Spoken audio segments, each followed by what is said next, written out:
परदेस जाके परदेसिया, ये गलियां ये चौबारा यहाँ आना ना। नमस्कार दोस्तों, आज हम बात कर रहे हैं भारत रत्न से सम्मानित लेजेंड सिंगर लता मंगेशकर जी की, जिन्होंने बॉलीवुड में एक लंबा सफर तय किया। लगभग 8 दशकों तक बॉलीवुड की मोस्ट डिमांडिंग सिंगर के तौर पर सेवा देने वाली लता जी के करियर में कई बार उतार चढ़ाव देखने को मिले। कभी किसी चीज को लेकर उन पर आरोप लगाए गए तो कभी उन्होंने दूसरों पर आरोप लगाए। आज की इस वीडियो में हम बेहद ही सरल और मधुर स्वभाव के सिंगर रफी साहब और लता जी के बीच हुई एक छोटी सी कहासुनी के बारे में बताएंगे। आखिर क्यों दोनों के बीच मनमुटाव हुआ, जिसकी वजह से 4 सालों तक दोनों ने एक साथ सिंगल गाना तक नहीं गाया था, और फिर कैसे दोनों के बीच आई दूरी को मिटाया गया था, और फिर कैसे दोनों ने एक साथ गाने के लिए हाँ कहा। तो बने रहिए हमारे साथ वीडियो के अंत तक।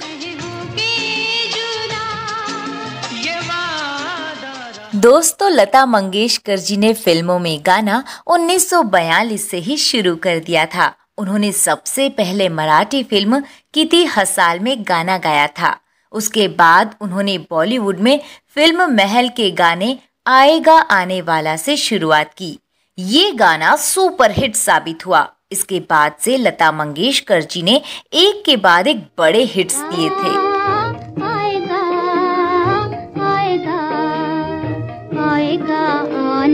60 के दशक में लता मंगेशकर जी का सितारा 7वें आसमान पर जा चुका था।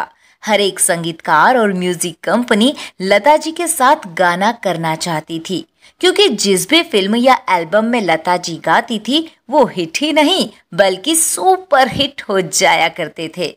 यही कारण था कि Lata ji most demanding playback female singer के तौर पर अपनी धाक जमाने में कामयाब हो रही थी।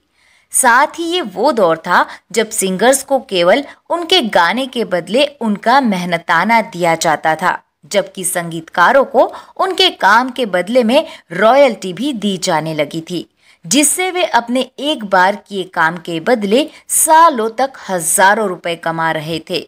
अब चूंकि लता जी फीमेल सिंगर्स में मोस्ट पॉपुलर और डिमांडिंग आर्टिस्ट होने के नाते इस डिसीजन से नाखुश थी। वे सिंगर्स को भी रॉयल्टी देने के पक्ष में थी। उनका मानना था अगर संगीतकारों को उनके काम के बदले में रॉयल्टी दी जा रही है तो सिंगर्स को भी उनके हिस्से की रॉयल्टी मिलनी चाहिए। इसलिए उन्होंने म्यूजिक कंपनीज के खिलाफ मुहिम छेड़ दी। या तो वे रॉयल्टी दे, अदरवाइज वे उनके साथ काम कभी नहीं करेंगे। मिलती है जिंदगी में मोहब्बत कभी कभी। हालांकि इस मुहिम का संगीतकारों और म्यूजिक कंपनीज ने खूब विरोध करना शुरू कर दिया था, लेकिन सिंगर्स की मीटिंग्स और उनका विरोध बढ़ रहा था। लता जी के साथ उस समय के सभी बड़े सिंगर्स किशोर कुमार, मन्ना डे, तलत महमूद और मुकेश कुमार तक जुड़ चुके थे।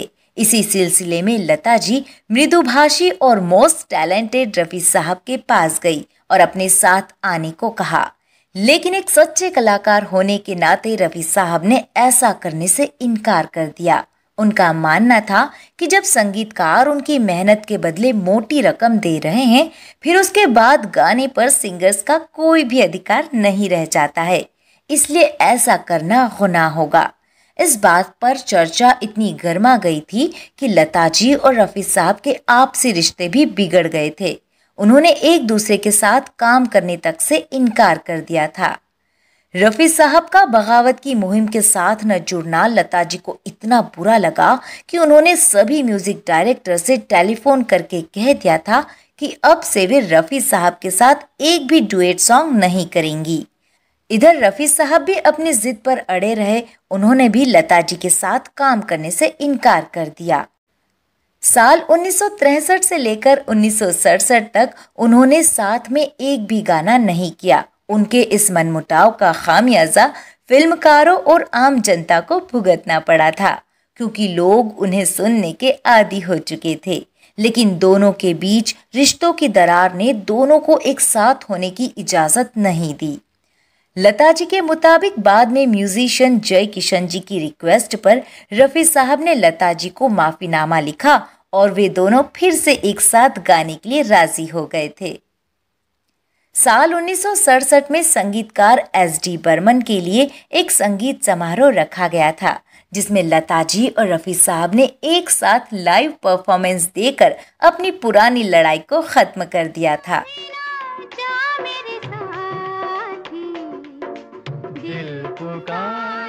हालांकि इस रॉयल्टी की लड़ाई में किसी को कुछ खास हासिल तो नहीं हुआ, बस अपनी अपनी जिद पूरी कर ली थी। लेकिन अगर अब रॉयल्टी की बात की जाए तो म्यूजिक कंपनी संगीतकारों के साथ साथ सिंगर्स और गीतकारों को भी एक हिस्सा देती है, जो कि उन्हें और भी अच्छा काम करने के लिए प्रेरित करता है। अगर लता जी के करियर की बात करें तो उन्होंने 70 से भी ज्यादा सालों तक बॉलीवुड में राज किया और लगभग 20 भाषाओं में करीब 30,000 गाने गाए। उन्होंने किशोर कुमार और रफी साहब से लेकर उदित नारायण, सोनू निगम और कुमार सानू तक के साथ गाने गाए। वे आज भले ही इस दुनिया में नहीं है, लेकिन उनकी आवाज का जादू लोगों के दिलों में आज भी राज करता है। लता जी जैसी गायकी की प्रतिभा शायद ही अब दोबारा देखने को मिल सके। दोस्तों, हम लता जी और रफी साहब की गायकी की कला को दिल से सलाम करते हैं।